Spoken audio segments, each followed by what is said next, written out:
I'd say it qualifies, yeah. Okay.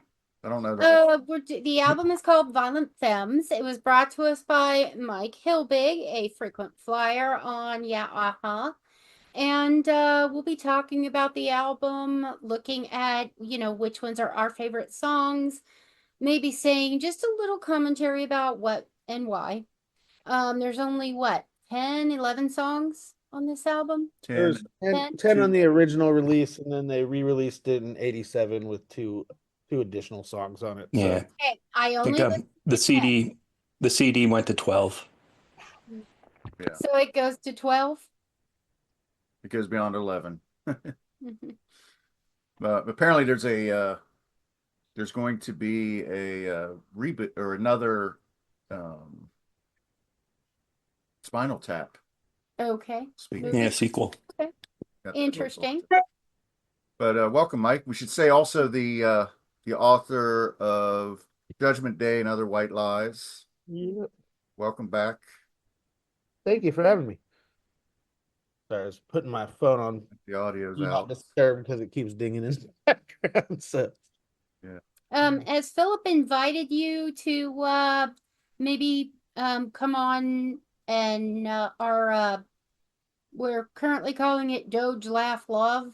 It's our political version. I don't know, but I'd be happy to join sometime. So yeah, just reach out to me when y'all in the chat. We'll or give something. you our we do kind of have an agenda for each episode. We're doing it every 2 weeks. Okay, cool. And we have another friend, Will Holloway, who's joined us as a regular. So All right. Yeah. All right. Yeah.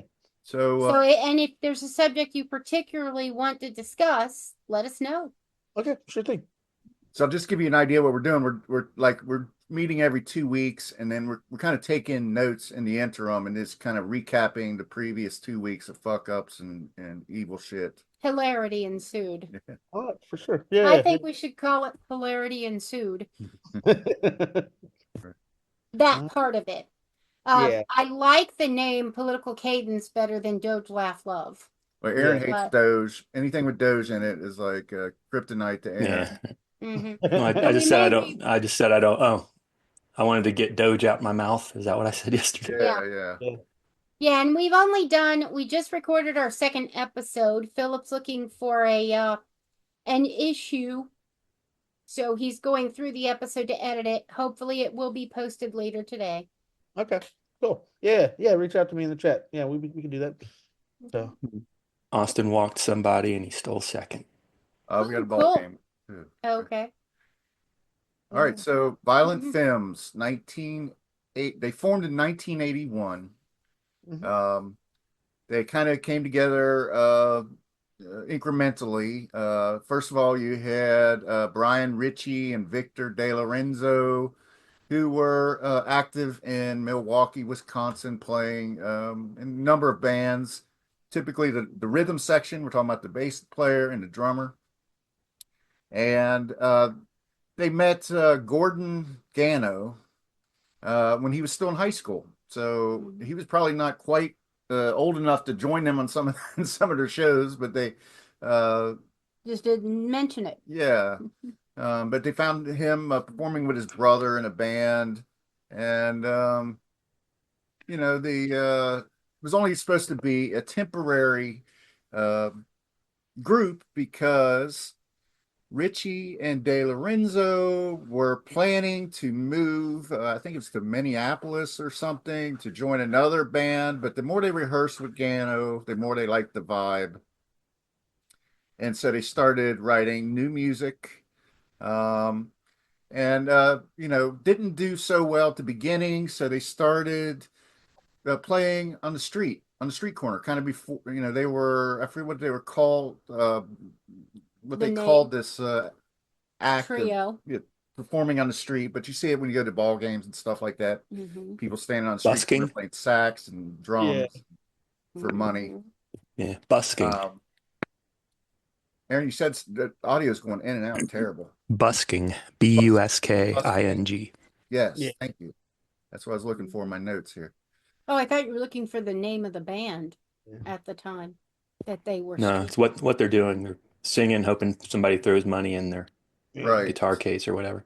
Actually, that was kind of how they got discovered because Christy Hind caught them. I believe it was either in Madison or Milwaukee. I can't remember which one, but she invited them to open for the Pretenders, and that was sort of like their first Crazy.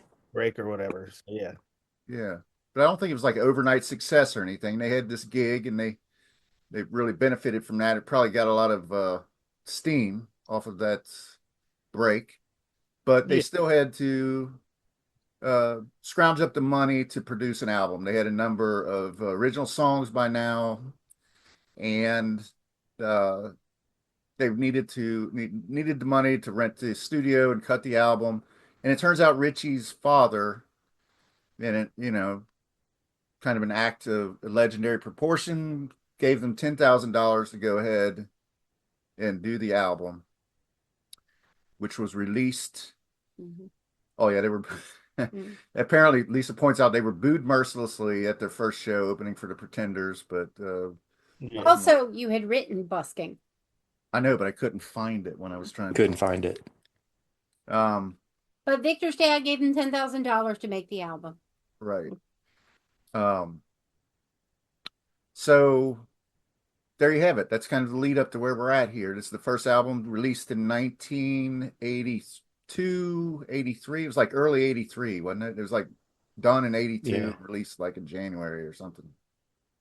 Yeah, and I think like when I came to y'all with this album was I actually recently, I'd say about probably 3 weeks ago, went and saw the Violent Femmes. They performed their first two albums, start to finish. So they did Hallowed Ground first, and then they did Violent Femmes self-titled and a couple of encore songs. And it was my first time seeing them, and they were really cool live. And it got me thinking about a lot of different things because so the Violent Femmes, part of their story, I think, is that they're kind of like this well-known band in the underground or the punk scene or whatever for a lot of years, and they're kind of passed around between sort of music nerds, but didn't really have like they weren't like big on the radio or whatever. And then in the early '90s, when I was a high school student, or might have been middle school, but it was middle school or high school, end of middle school or early high school. My So-Called Life, that show on MTV, uh, Oh, had Blister in the Sun in one of the scenes of the show, and then the song sort of took off. Even though it was like a 10-year-old song at that point. So and then they sort of had the MTV success after having been, a underground band for, a decade or so. So it's sort of an interesting thing because I think they started a lot earlier, but I think they're synonymous in a lot of ways with a lot of those 90s bands, which I think they had a lot of influence over, but they weren't technically in that. I mean, they were still around in the 90s, but they weren't technically in that generation of musicians. They were a little bit before them. So Yeah. I've seen them once. I think it was 93 or 94 at the K-Rock Almost Acoustic Christmas. yeah. And yeah, they were at that time lumped in with a bunch of 90s bands. I mean, they were on bill with No Doubt and Yeah. I think Radiohead and all kinds of. Yeah, I mean, I think they were probably, more popular after that moment, which I think is so that was like one of the things I found interesting. So, I mean, a couple things. Like one, I think like, you get into your 40s. I don't, I go to a lot of like local music shows. I don't often go to big concerts. One, they're just more expensive and, the beer is expensive and everything else. But yeah. but also I kind of like the local scene. I like knowing who the people are in the bands and seeing what new stuff they have and that sort of thing. And it's sort of like what we do for fun on the weekends. Houston has a pretty thriving music scene right now. But every once in a while there's a band that I really love that I'll go check out and so this all happened. It was like the week that so the drummer in my band recently passed away of cancer, Oh, that he's had for a few years. And so it was like, you know, we went and saw that show kind of the same week, and it was that first sort of moment of like, okay, things are okay again, and like and we had a really good time. But I was, thinking about, watching all these sort of uh uh old fogies walking around, like myself, and the band Violent Femmes, like it's interesting. I didn't realize he was in high school when he joined the band, but that kind of is reflected in a lot of the lyrics. Like they have songs like "Come On Dad, Give Me the Car Tonight," or like Yeah. lots of like horny teenage music, and I find it funny because they got really famous making this album, uh, and now this guy's still in his 60s playing, Right. why can't I Yeah. get just one fuck, or like whatever, it's like and Come on, Dad. yeah, Give me the card. yeah, so it's got this real nostalgia factor to it, and I think like nostalgia just as a concept is interesting because like a lot of it's harmless. I mean, like my band Big Fan, we were exploring nostalgia in a lot of our songs just as a theme. We were doing kind of early 90s throwback music, and a lot of the lyrics were structured around nostalgia.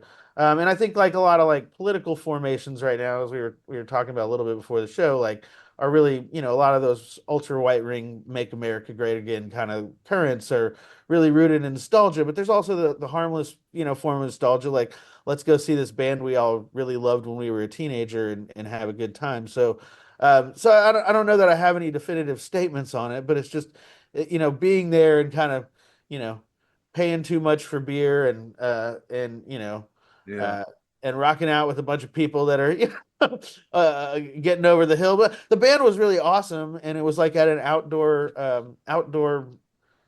it was like an outdoor stage on like a perfect day in Houston. It's like mid 70s, winds blowing, and yeah, and it was just like a really cool show. And I also like the Violent Femmes records. Um, it's this stripped down sound. They play a lot of like, folky kind of sound of music. He plays a banjo and a fiddle and Yeah, definitely like nothing that was going on in the 80s that I can remember. It sounded very different from a lot of yeah. the 80s music that we were But accustomed. I want to correct one thing oh, go ahead. because it is kind of important point that I made. It wasn't Brian Ritchie's father, it was Victor De Lorenzo's father who Okay, cool. put up the 10,000. And when you were talking about your drummer, I was like, well, okay, so we need to correct that. Yeah. It was a So drum. so I think seeing them live, you really get to see all the instrumentation that goes into it because there's a lot more going on in those Mhm. songs than like what sounds like on the surface, which are just these poppy kind of catchy songs. Their bass player in particular is really, really awesome. Yeah. But they've got like, they've got a guy that's playing a bass saxophone, which are cool to see live. Those things are huge. And like just xylophone and like they just there's a guy like beating a box on the corner of the stage. It's just like playing horns, and it's just like they got a lot going on, and it's kind of a Cowbell. fun thing to see live. Yeah, and then they also switch off instruments a lot. Like the bass player plays the xylophone through one song, and Gordon Gano, he has a fiddle on some songs and guitar on others, and a banjo on others. So there's just like a lot of moving parts and moving around, and they're fun to see live. Yeah, I think the first thing you notice when you start listening to the album is his voice. I mean, yeah, there's no getting around the fact that his voice is very distinct. And Oh yeah. Very, I can't imagine that he's very not Bob Dylan influenced, I'd say.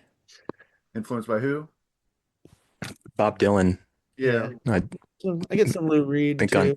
yeah, Bob Dylan on his liner notes from Highway 61 Revisited said something like, "I'm not really a singer. I'm a master at the art of nasal voice control." Yeah, Well, at least he recognizes what we've Yeah. all noticed about I think Dylan. I he. To be totally honest, Dylan is not high on my list of voices, and this guy is under him. Dylan is the Yeah. patron saint of misophonia, Yeah. maybe. Okay. Well. Yeah, I Um, think. I but think. yeah, that's uh, but his voice is like I feel like maybe that's his normal voice, but I feel like he does it for effect. I feel like that the vocal ranges he does, the inflections he does is sort of a lighthearted. When I first heard Blister in the Sun, I was like, okay, this is a post-punk band, and it's some I don't know, it's just like some young, skinny, sarcastic kind of flamboyant character is flipping off the world and everything. But the more I listened to this album, the more it seemed like it was more of a sense of humor, more whimsical. Even though some of the vocals are dark, but you mentioned the adolescent nature of some of the lyrics. So it's not like a very politicized band at all, I don't think. I mean, it's a Well, they've got a song called Old Mother Reagan. Yeah, they've got a couple of like mildly political tracks, but they're not like but I do think they have kind of like so where I sort of center them is I think like and maybe this is just because of when I found them, right? But like I think they really fit in with that sort of slacker culture that comes about in the sort of, late 80s and early 90s. They probably preceded just a little bit, but they're probably influential in it. But it's like, they're um so like when I got into the Violent Femmes, I was kind of a rough teenager, and so I was already like, you know, smoking pot and drinking and taking acid and doing things that I wasn't supposed to be doing, and really, pissed off at my parents, and like, and the Violent Femmes sort of, they encapsulated all of that Yeah. for me as a teenager, right? Like that kind of anger and frustration and desperation and being horny all the time, And so like they were like kind of like me and my very first girlfriend, that was like Blister in the Sun was like our song, and like so like it's like kind of like has that slacker kind of like the world's not made. It's got a real Gen X vibe. I'm kind of probably more fall into like the very early millennial camp, but I'm in that kind of in between area. I was born in '82, so right at the end of Gen X or right at the beginning of millennials. But it's got that real Gen X sort of vibe to it, sort of Yeah. nothing matters, kind of nihilistic kind of thing going on. So First time I heard the Violent Femmes wasn't actually the Violent Femmes. okay, Um, I was, I think the bars had closed in Cincinnati. We were looking for an after party. I was with my friend Eric Wilmoth, and we found one. And there was a bunch of people in there, and one guy with an acoustic guitar, and he played Blister in the Sun. And everybody in the room knew all the words except me. I'd never heard it before. It's like 1988. yeah, And Cincinnati radio, it never made it until it probably made it 5, 10 years later. But like you said, when the MTV show came on.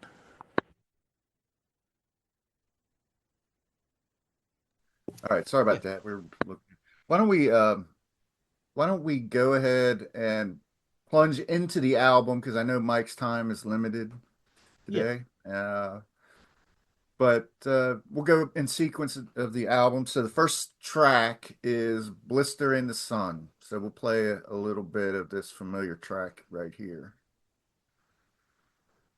All right. So this song's been popularized in as you mentioned, the television show, right? Mhm. Um, What television show?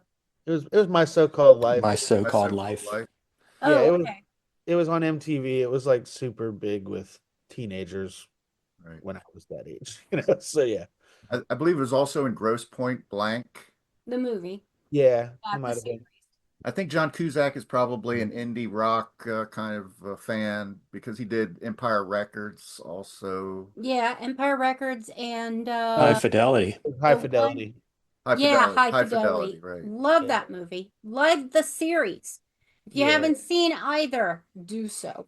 Okay. So, Both are really good. like a lot of songs on this album, this is very infectious. The songs are, like you mentioned, we keep going back to Gano's Youth, and these are songs that like when you're a kid, you ever make up songs or hum things in a melody or something like that. That these Yeah. songs seem to almost evolve that way. They're very simple, but can't get them out of your head type of confectionery. This song is very much that way, I Yeah. think. With and we should say also using acoustic instruments that you can imagine them on the street corner doing the busking, performing this song very easily. Yeah, Uh, their drummer plays a barbecue pit live. Like that's one of the things incorporated in his drum set. He's got like a snare and a barbecue pit and a floor tom and like a couple cymbals. And he plays standing up. He doesn't, sit awesome. behind a It's kit. nuts. Yeah. So that's I picture him with just one snare. Yeah. but probably out of familiarity. This is not. I didn't list this as my number one song on the album. We're going to do Yeah. our rankings here at the end, but uh, definitely highly listenable, poppy, just really good song. kind of notes you guys have on it. I mean, yeah, this was I think the first song I heard by the Violent Femmes. So and yeah, and it was like I think that when after it got played on My So-Called Life, it got played on the local Houston radio station sort of over and over and over again. So it's like one of those songs that like I don't have it ranked as my number one either. It's a really catchy song. It's hard to rank the songs on this album because I kept Yeah, wanting to they're switch. similar kind of. Yeah, I mean every song on this album I think is like I don't think there's not a song on this album that's not like that, right? Like they're all catchy. They're all not every single one is upbeat. There's a couple that are not upbeat, but the majority of them are like these upbeat, catchy songs. Uh, yeah, but it was my first introduction to the Violent Femmes, and it's obviously sort of, got me interested. And I went and bought the album not long after that, and found others that I like more. But yeah, it was a really big song. It was I'm in my mid 40s. I think is an important song for a lot of people my age.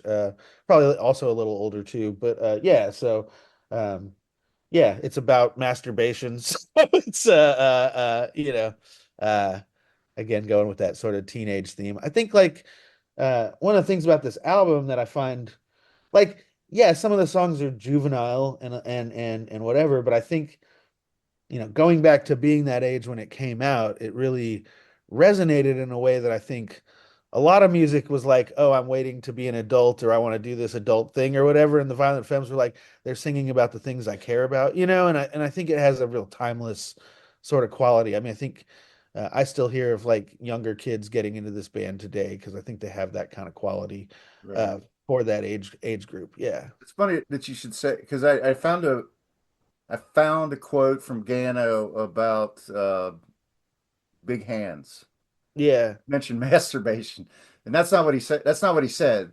But I Okay. guess he was giving a clean answer or something like that to the question. He was That like, was just always what we what we said it was about when I was a kid. It might not actually be, but what he it's said was that since they're a band that kind of seeks the offbeat or weird elements in life. His in this scenario, the song, the big hands kind of offset the idea of beauty and okay. and Yeah. his I, love one. But then you hearken back to him saying they met in a bathhouse, a gay bathhouse, and big hands has a new connotation. Right. Yeah. There's that also. Although they're very Speaking as a RuPaul Drag Race fan. well. He's been questioned about whether or not he's gay or not, and he doesn't give a Rat's direct ass. answer or whatever. But Excuse my Yeah. language. but Am I allowed to say rat's ass? yes, of course. Okay. You just can't say you're going to assassinate the rat. Why not? It's a rat. It's not an orange rat. All right, so Aaron, you got any? I don't know if I have any more notes on Blister in the Sun. It is what it is. First Violent Femmes song I heard, but it wasn't the Violent Femmes that played it. That's my note. Well, when we went, Well, I'd like to hear other versions. I'm talking about that like that I after said, party with the guy with the guitar and everybody knew all the words and I didn't. well, you have heard someone else play it because Yeah. when we went and saw Weird Al, he played it. Uh-huh. Yeah. Was it a direct or was it the parody? It was direct because, Okay. but he joked when he introduced the song. He said, I know people come to see me do the parody songs, but I want to do something that's entirely, completely original from my catalog. And then he went into Blister in the Sun. So Isn't yeah. yeah, obviously Yeah. all right. So the second Now they play track, it at like ball games. You hear on the organ do do do do do do do do do do do do do Yeah. do do, and then the stadium goes clap clap clap clap. Yeah. what's wrong? Lisa, what are your Nothing. comments on Blister in the Sun? What I'm upset about is you got my rankings wrong. Oh, So completely. 100%. But you know what? I've decided to adjust to your rankings so that it just makes life easier for me. Okay, Okay. we will correct that. as No, we no, go. leave it. That way we're on the same page in Well, case. in what way you know. are they're in the right? They're in order, right? But they're in the wrong. They're in reverse order. No, they're not. Okay. A 10 is supposed to be best. Okay. Okay. No redeemable. One's best, 10's worst. Okay. So I am going to adjust to the crowd. Aaron just said 10 is worst. Yeah. So I am going to adjust to the crowd. Okay. All right. Okay. It's just very annoying when I do your not number one is going to be the number one, right? what I wanted. Blister in the Sun is the number one on this for me. I've heard it on radio play before. Is that accurate? Is that what your number one would be? Yes. Okay. But it's supposed to be a 10 because it's the best. But That's all I'm saying. My rankings were the reverse. I did not realize you fixed them to make them match yours. Okay. But they are in the order. Okay. They're just not. I'm sorry. I different came number. into this a little annoyed because Philip and I were talking about something, and I did realize that he was basically saying that I was wrong because I wasn't doing exactly what he wanted and thinking exactly the way he thought. I would have a So. different interpretation of that argument, but okay. Okay. Sorry. Okay. Sorry, guys. All right. The second song off this album, Austin just walked and they pinch ran for him. He's Yeah. pitching. Kiss Off. That's not a comment on your baseball broadcast, Yeah. but that's the second track on this album. I think it's my number two. I haven't actually written out my rankings, but I know my first 3 or 4 in my head. Yeah, that's my favorite song on the album. I just like that's the punk rock ethos. Like Yeah, I'll just I kiss think off. number 1, Give Me the Car. Number 2, Kiss Off for me. Well, see, I didn't know whether to put Give Me the Car on the It wasn't on the vinyl and the cassette. Yeah, so I ranked the 10, but I like Give Me the Car a lot too. That's one of my favorites. But yeah, Kiss Off just has that real punk rock sort of, you can all just kiss off it in the air, and then it has a super, super cool bass line. The super, super cool bass line, and it's like it's hard to hum Cool it out. backup vocals too. Yeah, but yeah, it's just a really cool, and then it has the big build up at the end where it's one for my So yeah, that song's really cool. I like it a lot. So yeah. You know what? I had that number one mine as well.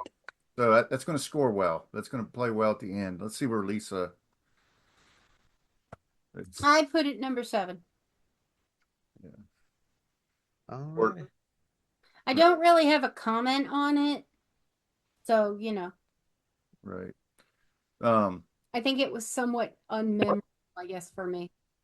Well, I just loved like the strumming guitar. And I like the part where he stops and says, "This is going to go on your permanent record." Yeah. Like you can imagine somebody must have said, like a teacher or Yeah, a principal must have that. said that to him at some point, Yeah. Don't get so distressed. Yeah. Did I happen to mention that I'm impressed? Yeah. Yeah. Mhm. Yeah. I think the build up at the end is really, really cool. Everything, it's just gets real, real loud for a band that's, like we said, doesn't have a whole lot of heavy instruments. So, they get pretty loud there at the end. They do. Yeah. All right. So the next track, Please Do Not Go. Interesting that he didn't use the conjunction there. He said, "Do not go." The lyric or the title is "Do Not Go." And Aaron, you want to kick that one off? What do you think of that one? Musically, I like it. It sticks in my head, but it's so whiny. It's near the bottom of my list of tracks, I think, on this one. But it does. It just sticks in your head though. Please, please, please do not go. Yeah, I kind of like it has kind of like a ska upstrum kind of thing Kind going of. to it. I like that bass walk. It does doom doom doom Yeah. doom doom doom doom doom. It's farther down on my list as well. I mean, I like it. It's like I said, this is one of the couple of, I mean, most of the songs on this album are pretty fast. This is like, or at least pretty upbeat. Maybe not fast is not the right word, but this is like one of the sort of more groovier, slower songs on the record, and yeah, I feel like that was like the when I saw them live, it felt like, I mean, everybody was singing along to every song, but it felt like that was kind of like the moment for the audience to catch their breath after Blister in the Sun Yeah, and cool down. kiss off. Yeah, so yeah. All right. Lisa, what did you think of that? I felt I I went with reggae as opposed to ska. Yeah. But there was like an element of reggae when he was singing at certain points. It kind of it's almost felt like he meant to do it the whole time and it just didn't work out. Um, so I did actually like it. I will say that as far as music goes, I really liked a lot of the songs. I just wish someone else was singing them. I agree with you But on the reggae. I I thought so too. I put kind of I I put kind of have reggae a okay. I have a thing for good bad singers. Like I love Lou Reed and Tom Waits and Nick Cave and a lot of guys that have kind of awkward voices. So I like Graham Gano's voice or Gordon Gano, right? So yeah. And one of the things for me is there's a lot of him just giving up and talking. And Yeah. it doesn't feel like it's it feels like he's doing it because he literally just can't sing that lyric, and rather than adjust the lyric, he's just gonna talk through it. Yeah. Interesting. To me, Yeah. that's how it feels to me in a lot of these songs. Yeah. Well, I like the part where he goes, the interlude. Again, they have these strange interludes in the songs where he goes, ay, ay, ay, ay. It's like Yeah. it almost sounds like Frankie Valli or something like, but in the Yeah, depth. that was the one thing he didn't yeah, why? Yeah, that was the one thing he didn't do live. He didn't do those falsettos. He just like sang it regular, probably because he can't hit that note Because you anymore, right? can't. Yeah. Yeah. So well, But yeah. Mhm. but like all good bands, I feel like they do sprinkle the music with different, different allusions to um, Different. different eras of music. Like I heard some surf rock in some of this. Mm-hmm. Yeah. We talked about East Bay Ray and the Dead Kennedys Yeah. episode. I hear some guitar playing that's kind of reminiscent of that style sometimes. Yeah. Um, Maybe not so much in this tune, but in some others. But all right, so the next track, Add It Up. This is another banger, I think. Lisa, why don't you Um, honestly, I know that, this is not necessarily my genre, so I don't know, I found it was like dull. okay. It didn't excite me in any way, one way or the other. Okay. Well, I Yeah. thought, we talked about the surf rock. I feel like this is one that actually did kind of feature some guitar playing that was reminiscent of that. Also, the, there's the bass line in it reminded me a bit of Break On Through by the Doors. Yeah. Um, then there's the introduction of fuck into the song, which was kind of Yeah. strange for that era. You really know you're listening to independent rock when you hear that type of, especially from that era. Music On the that radio, they usually replace it with dog barks. Yeah, Yeah. yeah, Why I, can't I get just one arf? yeah. I really love that mo. Yeah, Yeah, like just that like sort of weird vocal part he does. I really like Add It Up. that's the best part of the song right there. I think I had it at 4 on my list. So it's like me it's up too. there. Yeah, I like that song. That was of course like, Oh, that's in, good. in high school that was like our favorite one as teenagers because that was the one you'd play when your parents weren't around or whatever, like and they probably wouldn't have been happy to hear it had they, but yeah, so uh, Yeah, I hadn't heard the studio version in a long time. I have the added up compilation CD, and Yeah. it's only got a live version on it. Okay. Okay. I had it really high at number two. Yeah. Okay. I just thought it was a good. It's probably number 3 or so for me. Yeah. It was a little bit more complicated than some of the others. Musically a little bit more challenging than some of the other songs on the album, and I liked it quite a bit. So next up was Confessions. So Aaron, why don't you lead off on that one? It might be my least favorite. Least It's favorite. it's one of the darker songs on the album for sure. Um, yeah, that's my note. Okay. I had it down there. I had it number 8. I I did like the bluesy bass line. That's about the most I can say for it. It kind of takes the temperature down on the album a little bit.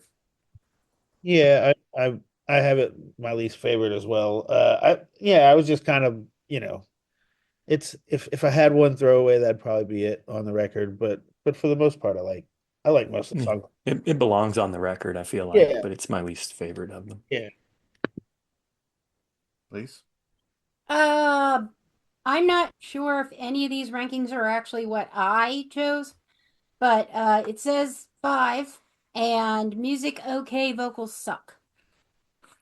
So this is I was listening to Sounds like all the other songs your description for too, right? it. Kind of. Pretty much. Some of them have a different prescription. One good. has no redeemable qualities. One has candy. Yeah. Yeah. So Okay.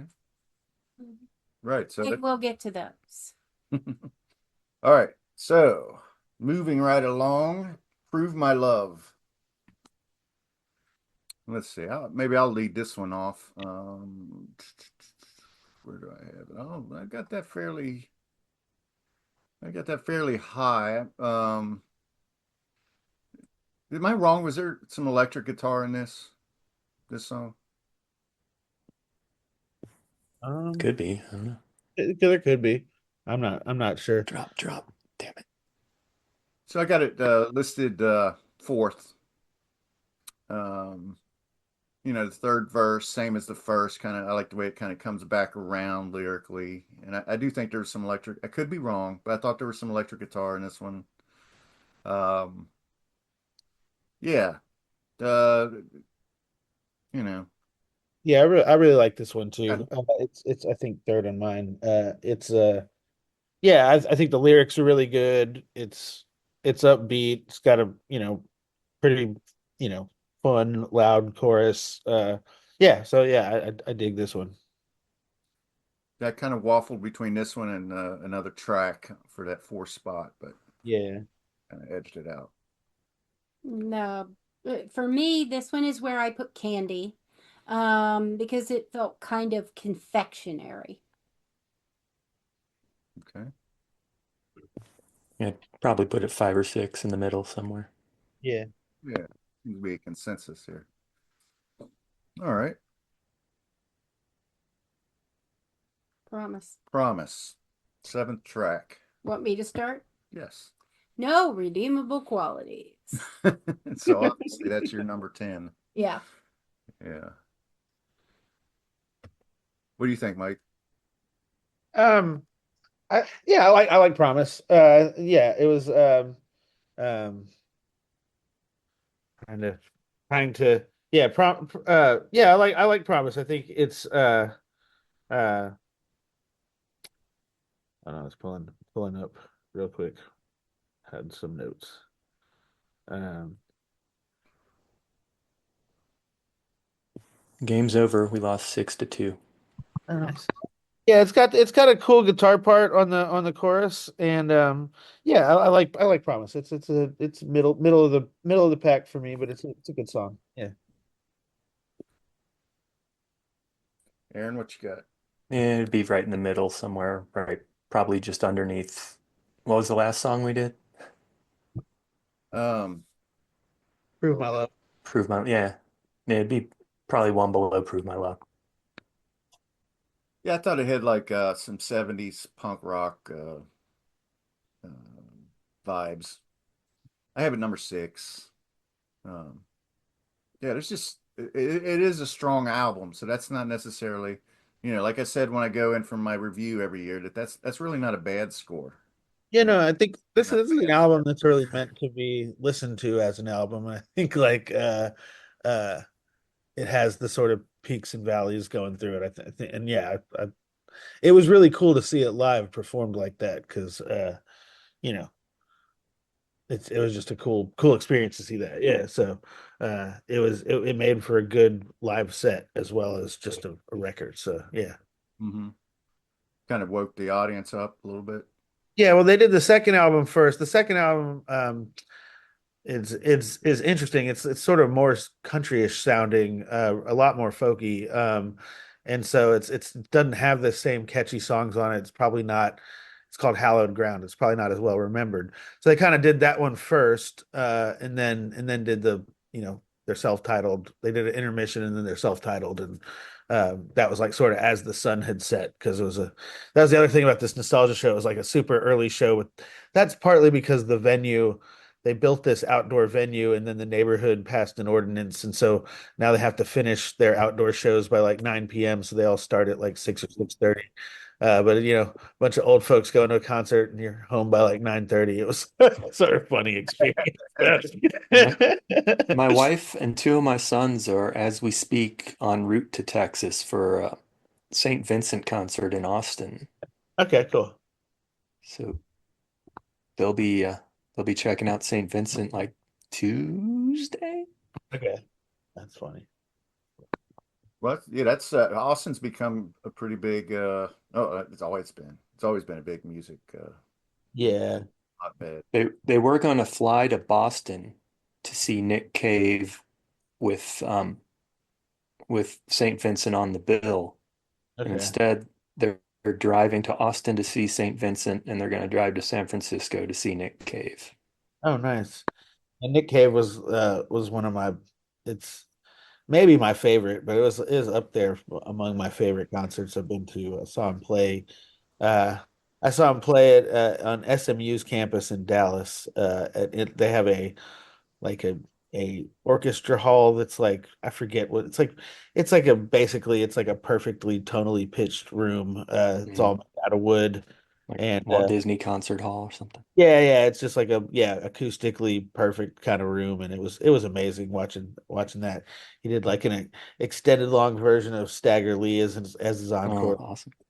Yeah. Yeah, my son Lars is his favorite musician is Nick Cave, Oh, awesome. Yeah. and my other son's favorite musician is St. Vincent. So, Sweet. Yeah.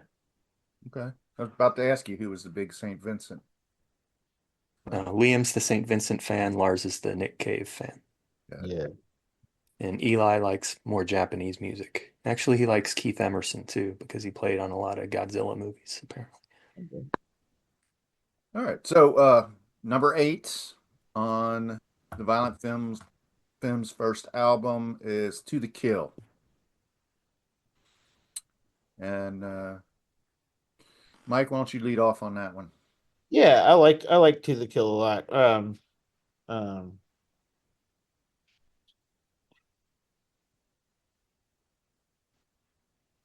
yeah, I like To the Kill a lot. Um, it's another one of those ones that's got cool lyrics on it. It's got like a lot of he's playing around with his voice a lot. So yeah, I dig this song. So Yeah, Okay. it's kind of experimental.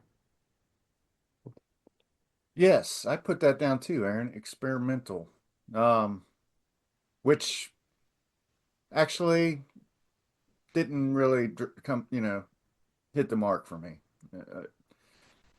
Gano's voice is experimental, and I appreciate trying new things, but this song just didn't do much for me. I noticed the Illusions Al Capone. This Yeah. band's from Milwaukee, really very close to Chicago. I know Al Capone is always ubiquitous in that area.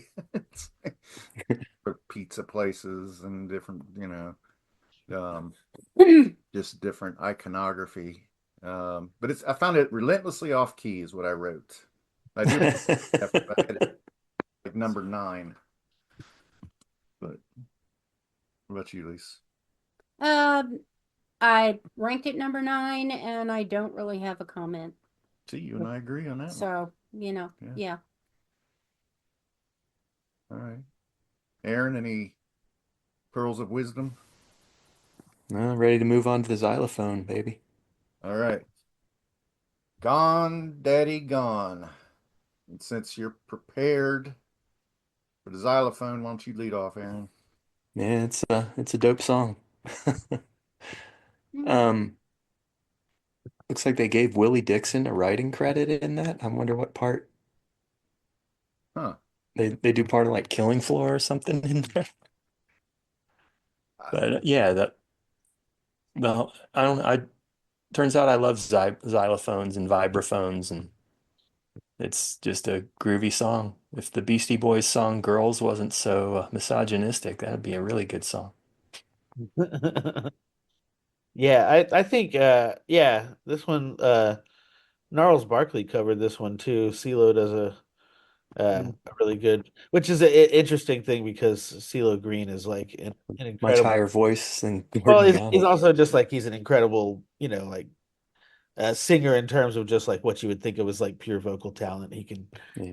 can hit a wide range of notes, right? But yeah, and his version might actually be a little better than the Violent Femmes version, and one of those rare like covers being better than the original. But yeah, it's a really good song. It's well written. It's fun. The xylophone is fun.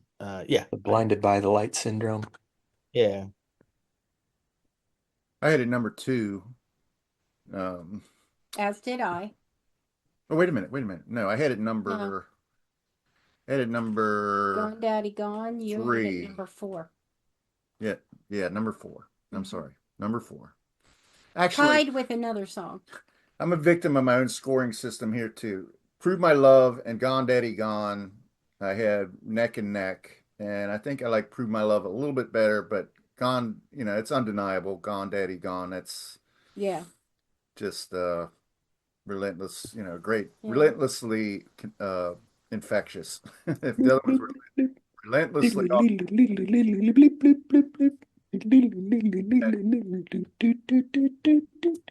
My comment was breakdancing. Hmm. Is that, hun, go back up. Was it breakdancing? No, slam dancing. Huh. I Yeah. just pictured slam dancing with this song. And in a good way. This one's also been used a lot. I can't cite where I've seen it, but in pop culture, I've heard this A lot. played a Yeah, I'm lot. sure it's been in movies and shows. Yeah. Yeah, that's a comment among people like when they sort of discover this album for the first time, people are sort of like, "Oh, I've heard all these songs before because they're all on movie soundtracks and television shows and they show up in a lot of places. And it's not just like one or two, it's like more than half the songs on the album have probably been other places. Yeah. I think a lot of creative types want to identify with this band because it was considered probably seminal to the sound. Like Mike, you kind of disagreed with me a little bit, but to me it seems to be a little bit of a precursor to grunge, which was why perhaps it realized this renaissance in the early '90s. Yeah, it might have some of that. I think like in that era of the Violent Femmes as we just always kind of called them a punk band, right? Like even though they were like it's not, but I think like that early punk music was just kind of like anything that wasn't mainstream. So like bands like the Talking Heads were called punk bands at one point, right? So I think like uh but yeah, I think that they're definitely, but that's definitely like for like it's not as loud as you'd think of most like punk rock, right? It's kind of, maybe I guess probably share some similarity. I don't know if y'all ever heard of the Minutemen, but they're like Oh yeah, Mike Watt. yeah, from California. Kind of has a little bit maybe going on similar to that, but yeah. So, But yeah, I mean, I think yeah, I can see. But yeah, they're just sort of they're definitely an alternative sort of countercultural sort of band. Yeah. Yeah, alternative, independent. Those are the Yeah. Yeah. headings I'd file it under. We mentioned the Talking Heads. What's that song? Oh, but that's the Tom Tom Club. But when you watch Oh, Stop Making Sense and they have that uh Genius of Love. Genius of Love, I was like, that is not punk. That's not punk rock at all, you know. Yeah. Um, but that's really not, but yeah, you're right. I mean, James there was a Brown. tendency to take everything that wasn't radio rock or pop music and take it and throw it into this Yeah. bundle of punk rock. It's not all Yeah. really punk rock, but Mm. all right. So the final track that we're going to rank at least is Good Feeling. And Mike, since you're our guest, how about Yeah. you lead off on that one? Yeah, so this was a second place on my list. I really love this song. It's really channeling the Velvet Underground for me, and the Velvet Underground are like probably my favorite band. They're one of my two or three favorite bands. It's kind of got like this uh and the lyrics kind of like to me it kind of it sounds like he's like coming down off drugs or something. He's like just good feeling, stay with me just a little longer, but it's one of the more mellow songs on the album, but I just really dig this song a lot. I like the sound of his voice on this song as well. What is that, Velvet? Yeah. Is it Sunday Morning? Yeah, yeah, Sunday Morning, that's Velvet Underground song. Yeah. Kind of reminds me of that a little bit, I guess. Aaron? Yeah, I never thought about the Velvet Underground connection, but it does kind of reek of Velvet Underground now that you mention it. Um, yeah, it's probably like number four for me. It's really kind of the core sound, I think, of what the Violent Femmes are. Yeah. Lisa, what do you got there? I put it at I put it at 6, apparently. But I put pretty. It's kind of a pretty song for me. Yeah. So we're not doing ugly or gimme the car. I mean we could talk about those songs as well, but Yeah. Well, I'm gonna. We don't have to. I get the. I get the illusion. I definitely the relationship of his voice to Lou Reed. That comes together, especially yeah. in this song for sure. But I ranked it pretty low. I felt like it was. I think I didn't know it very well. Sometimes songs will grow on me later. This one, it just hit me that there was just something amiss for me on this Yeah. one. I don't know that I would have, Yeah. this was an interesting exercise. I don't know that I would have ranked this song that high when I was younger, right? Yeah, if you Like hadn't heard the album 100 times. yeah, yeah, when I was in high school, right? It was Added Up and Kiss Off were the ones we really liked a lot. And I still like those. I mean, Kiss Off is still my favorite one, but yeah, I mean, I think, yeah, things as you keep listening to stuff as you get older. I mean, this is a band I will say, like, I really like a lot of their catalog. But I do feel like I just connected with them at the right moment in my life when I was really getting into my own music and my own thing and starting a band for the first time. And, it's like, and they were just something really different, you know,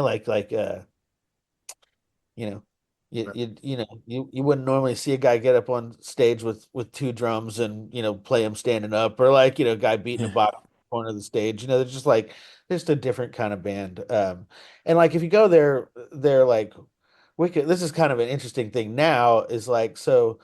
This was a little after. So when I was coming up, we had this kind of like '90s punk, pop punk kind of thing going on. Bands like, I mean, Green Day was the one that like broke big, but bands like that or Rancid and stuff like that were kind of really big. And then there were a lot of people in the scene that emulated those kinds of bands. And then like about 10 years behind me, this I think it's early 2000s, I want to say, a lot of those kids got into this stuff they started calling folk punk, which is like, kids playing acoustic guitars and washboards and and I don't know what those basses but it's just like one string connected to like a wash tub at the bottom, and like Yeah. and stuff like that, Yeah, they put it down on Younger, the TV yeah, series. and they play really fast, and they have kind of ugly sounding voices, but they're basically playing folk music at a sped up pace. And the Violent Femmes Wikipedia calls them a folk punk band, but I don't think they had ever referred to themselves like that. I think that's like people retroactively Mm. making that connection. But it's an interesting Going genre. like split lip Rayfield type music. uh, it's an interesting genre of music, and one of the really big bands in that genre, this band called Days and Days, is from Houston, and they're just kind of like folk punk bands sing about real dark stuff.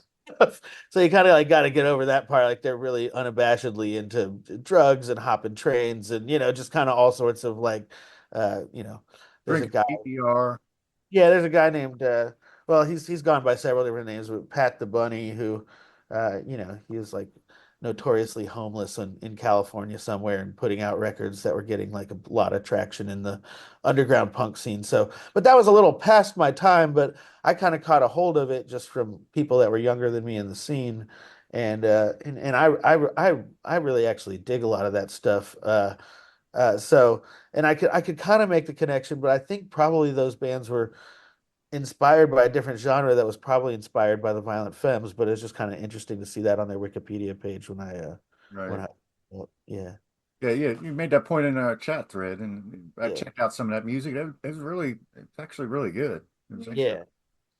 um, but okay. So there were two other, like, I don't think we're ranking these final two tracks that appeared on the re-release, but if you guys have anything you want to say on behalf of Ugly or Give Me the Car, I know that Aaron, you Yeah, said because I actually did not hear either of those songs. Give Me the Car is my number one. Mhm. Ugly's probably around five-ish. Yeah. I really like Give Me the Car. It's just like he does this like he uses the guitar to like make sounds. So he's like, Yeah. give me the card night. He's like talking about to his I dad. got this girl. Yeah, I'm I gonna take her wanna. home. Pew! Yeah, and it's just got these like guitar sounds. It's kind of it's using humor in the song with the instruments. Come It's on, Dad, give me the car. okay. yeah. Well, why don't we, Aaron, is it too much of an ask to have you help us come up with the banger? The I have banger? an idea of what the banger is based on what we ranked them, but Um, I would you have have your to spreadsheet. open and yeah, create a new spreadsheet. It'd probably take me about 10 minutes. Oh, 10 I minutes. could maybe just tell you afterwards who the banger is, and you could tack it on at the end. That works for me. Yeah, let's do that. Let's maybe If you you and don't I, mind before I doing it. release this, you and I will reconvene and we'll go over the rankings and come up, Yeah. and then we'll put that into the podcast. So I was going to do my proper rankings and set up a spreadsheet in the hour before the podcast, but Yeah. Yeah. it was an hour before I thought. Yeah, it's just it's like just thinking like, when I went and saw this band and there's just like a lot of threads, like it's just an interesting. I remember when I was a teenager getting into the Violent Femmes, and I think I went with my parents to see the Rolling Stones when they played on the Voodoo Lounge tour, right? And I like the Rolling Stones, but it was like, you know, kind of rolling your eyes at these guys, and I think they were probably in their 50s, maybe 60s at that time, but like you know, these old guys on stage and all the old people trying to rock out and dress cool and stuff, and They were old when I saw them in '88, yeah, and the this was Steel Wheels tour. this was I think Voodoo Lounge was like 93, 94 or something like Yeah. yeah. So, uh, you know, and so then you find yourself doing that stuff when you get to be this age. It's like I saw the Pixies a few years ago, and I've seen a lot of bands sort of well past their prime. Well, I'm told we have tickets to see the Saw Pixies. these. Was it last year or the year before? Four, I think. Okay. You saw, yeah, you guys saw them a year or two ago. But to Right. us, My that's wife told me a week or two ago, oh, by the way, we're going to see the Pixies. Oh, oh, nice. I don't even remember when. I am And a then there's three Fish shows at the end of the month at Hollywood Bowl. Yeah. but we're kind of like we're checking some bands off that are still active. It's like I'm not going to see AC/DC. I'm not going to go, and I'm not talking about the brand of music. I'm just talking about the Yeah. I'm not Yeah, going but to go see I guess, John Cougar Mellencamp. I'm yeah, not going to go see. I'm not. We went and It kind of depends. I I don't know. mean, we went to It's we the Outlaw tour. we need to see some newer Mhm. bands, Yeah, younger but bands. But to us, the Pixies are a younger band. So, yeah. so there you go. I think like one of the things that's interesting though is like I think like I just often wonder about because I'm always interested in like, how can we change the world? How can we make it better? What kind of stuff's going on? And I guess this band kind of struck a chord with me because one, yeah, I really connected to them when I was a teenager and I was really into that nostalgic vibe of seeing them live. But I also, wonder about like um in the arts, right? Music seems a genre. Like if you in writing, right? Like I think most writers don't really break it until their 40s sometime. Occasionally you have people younger than that, but for the most part it takes a while to like develop your craft and have something to say about the world. Music it hits a little younger because you got this physical dexterity and kids get super into music.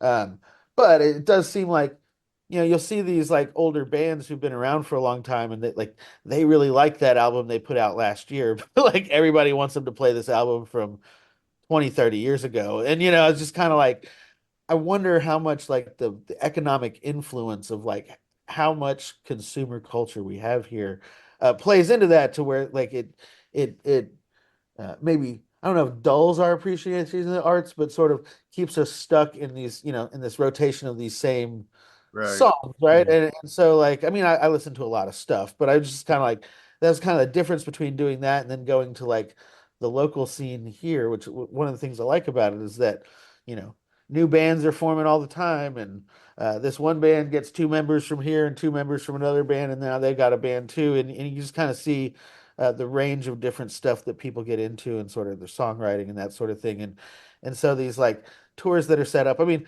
obviously, if you've been a musician your entire life, and I think like the Violent Femmes have probably done okay. They've sold a lot of records, but you don't have health insurance, you don't have a lot of other things. So if yeah. you want to keep making money, you kind of have to keep touring because you don't make a lot off your records anymore, right? And so you also wonder about like how much do these 60-year-old guys really want to get out on the road anymore? Like Well, Yeah. it's like this idea of rock stars. That's kind of like that's.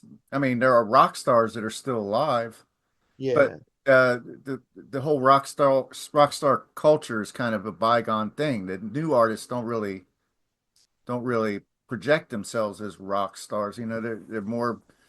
They're more engaged with society. They're not these A like lot of it's social they media. used to call them rock gods, because they were separate from society. But I mean, they're reaching out through social media and they're more in touch with their fan base to where there's more engagement. And so I think that these when you're going to see Willie Nelson, you're not going to go see a great concert. You're going to see an icon. You're going to see yeah, a legend. That's yeah, Yeah. changing. Yeah. yeah, I was wondering after the SNL 50 thing, would I see Paul Simon now? And I felt like he's my bucket list thing that I haven't seen, but he's really a shell of himself these days. yeah. I Right. am. Yeah, It might be more sad than It is. Yeah. enjoyable. It's sad. Yeah. yeah. I But saw Bob Dylan at the rodeo one year. In Houston has a big rodeo every year, but the rodeo Mhm. concerts are really terrible because it's like they put a stage out in the middle of Reliant Stadium, uh, and it spins around. It's like a It's dome in the type. round. Yeah, yeah, and it's but there's like a good I don't know exactly what the feet count would be, but like you're at a football field. Imagine looking in the middle of the football field, but there's still a yeah. big Yeah. Big turnaround. spinning. So, yeah, and I think that was like kind of like, I guess that's probably why that maybe going to see them struck me. This is that was it wasn't a huge venue, but it's at this place called White Oak Music Hall. It's probably seats a few thousand or a couple thousand people, something like that. Maybe a little less than that, but it's big, but it's not gigantic. but I don't know, like when I was growing up, I got really going. There's this club in Houston that's now a parking lot, but it's at the time it was called Fitzgerald's. It was a famous music place in Houston. Stevie Ray Vaughan played there, but it kind of became the punk club when I was growing up, and yeah, and there was just like bands all the time, and the place was this place. I think probably their occupancy was a couple hundred, but they used to pack it in pretty good. But the stage is like a couple feet, a few feet tall, and you can walk right up to the stage, and the band's close enough for they can drip sweat on you and stuff, and it's just like a different experience to me than like going and sitting down in a stadium and watching a concert. So Gone to so many ball games and football games. I can't imagine a worse venue for a concert than I mean, yeah. no, I've never been to one. So maybe I'd be overwhelmed by the production values and everything like that. But to me, it doesn't seem like a very good environment to see a concert at all. Yeah, so I just always like, enjoyed the kind of club feel. And the Violent Femmes, this was not like a stadium type thing, but it was just like it was a big concert, and the stage is a little far away and just kind of stuff like that. And so, but I still really enjoyed. The music was great, and the band was really good, but it was just like I don't go to a lot of those kind of nostalgia type shows, that I was just kind of interested in that vibe, right? And not that I think there's anything bad about it, right? I definitely got in touch with my teenage self for a few hours, right? But it's just like, it's just a different sort of way to consume art than I think naturally I would want to. So I guess that's kind of why it Mm. struck me, but I really had a good time, and it was a good show. So, Now, just is there any tolerance for a Elite Eight bracket? Or I did put one together. I want to be the moderator on that You guys want to do because I that? haven't heard of I don't some think of the I don't know if bands. Mike's familiar with that. At the end of yeah, our I think we've done one before. I got about 10, 15 minutes, so Okay. we can do that. perfect, Let's let's go ahead and do it. we're not going to explain it. It takes longer to explain it than it does to do it. So, okay, these are bands that influence the Violent Femmes. Not vice versa, but influence the violence Yeah, influence. I thought I said that. based on Okay. some interviews. You did say Okay. that. I just want to make Okay. sure you did say that. Okay. Now the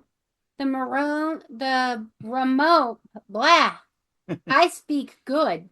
The Ramones versus Johnny Thunders. I'm going the Ramones for sure. Yeah, Ramones. Yeah, that's a sweep. Okay. The Pretenders versus the Velvet Underground. That's a toughie. Velvet Underground. Yeah. Velvet Underground. Mike, did you I said Velvet Underground. Oh, okay. Yeah, that's another sweep. Okay. Although I do like the Pretenders quite a bit. Two bands I have not, to my knowledge, heard. Television versus Roxy Music. I've heard of Roxy Music, but I do not believe I have, heard Yeah. their music. I'll go television. I'll go Roxy Music. Television or Roxy Music. Aaron, we couldn't hear you. I'm sorry. I went Roxy Music. I'm gonna go television. Mm. Hun, you're a tiebreaker. Television. So I haven't heard Johnny Thunders. I haven't heard Television. I haven't heard Roxy Music, to my knowledge. I have heard the Sex Pistols, and I have not heard Richard Hell. So Sex Pistols versus Richard Hell. Sex Pistols versus Richard Hell. Yep. Sex Pistols. I'm gonna go Richard Hell. Sex Pistols. Okay. I should say that my knowledge of Richard Hell's not great. I know he's highly influential. I've heard about him. Well, Richard Hell was he was in television. Then he went on to be Richard Hell of the Voivodes. Yeah. So we're talking. Okay, so we're talking. Okay, kind of talking the same thing, but we'll go with television. Okay. Or no, Sex Pistols. I'm sorry. Mhm. All right, second round. Okay. Final four. Ramones versus the Velvet Underground. Velvet Underground. Ooh, that's hard. Yeah, I'll go Velvet Underground. Aaron? He said Velvet, I think. Oh, Velvet Underground. sorry, we're not, you know. So Velvet Underground moves on, but Mm-hmm. I'm going to throw one to the Ramones just for kicks. Mm-hmm. Kicks and giggles. Television or the Sex Pistols? I'm gonna get Television again. Sex Pistols. What did you say, Mike? I'm sorry. Television. He said Television. I said Sex Pistols. All right, I'm going to go Sex Pistols. So, for the number one, no, this isn't the banger. Okay. Velvet Underground or the Sex Pistols? Velvet Underground. Velvet Underground. I'm going to go Velvet just for musicality. Sweep. Yeah. Yeah, I mean the Sex Pistols, that first album is pretty good, but I don't know. I hate Johnny Rotten. And Right. I like Public Image Limited more than Sex Pistols too, but like it's just kind of a yeah. He's in the news today. Something about the Sex Pistols. Yeah. Some kind of feud. I'm the Sex Pistols. They're not. Yeah, there's a lot of that going around, right? There's Black Flag, which is like a famous hardcore band from California, but they Henry Rollins used to be the singer. yeah, Henry Rollins was a singer. Keith Morris from the Circle Jerks was also the singer, and had one other singer as well. Can't remember his name at the moment, but yeah. So like their guitar player is like a notorious piece of crap, and he owns the rights to everything, and he's been touring with like three guys that are not in any relation to the band, calling it Black Flag. So a few years back, the other three members got together and formed Flag, which was like which was the Black Flag with their actual original lead singer Keith Morris, and was a much better band as well. But yeah, you just like see those kind of musical disputes sometimes, and they're just kind of like Black Flag and Flag both came to Houston, I think, one year in like the same couple of weeks, and people were like, go to see Black Flag, and it was like, which one, and Isn't that the same thing going on with Yes? There's two versions of Yes out there, I think. John Anderson and then without John Anderson. yeah, That could be. yeah. All right. Well, this has been fun. We knew it would be. Yeah.